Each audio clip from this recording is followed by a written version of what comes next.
In this video, I'll be showing you how to fix terrible battery life on iOS 26.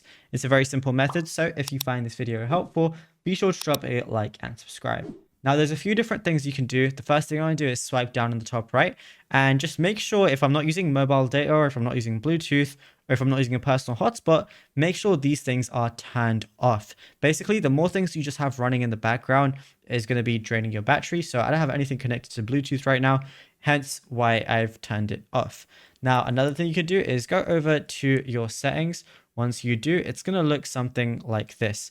Go over to battery, and if you want to really go to the extreme, what you could do is scroll down, go over to power mode and turn on low power mode. It's going to, reduce background activities, but it's also going to reduce your refresh rate and your brightness as well. And if you don't mind that, it's completely fine. I'd also recommend turning on adaptive power. It says when your battery usage is higher than usual, iPhone can extend your battery life by making performance adjustments, such as lowering display brightness, allowing some activities to take longer, or turning on low power mode at 20%. So make sure you have that on. And for charging, I'd recommend turning on optimized battery charging as well. Now, another thing you can do in this section is go down to privacy and security. From here, go to location services. You can keep location services on, but a lot of apps might be using location, which be running in the background.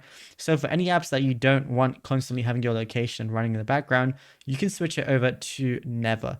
Then go over to tracking, where it says allow apps to request to track. Make sure to disable this completely. You don't need any applications requesting to track you or anything like that. Now I can scroll down even more over here, and then I'm going to see things like analytics and improvements. Go ahead and disable all of these because it only benefits Apple. You don't need those on. Same thing for Apple advertising. Turn off personalized ads. I guarantee you, once you do all of those things, your iPhone battery is going to be a lot better.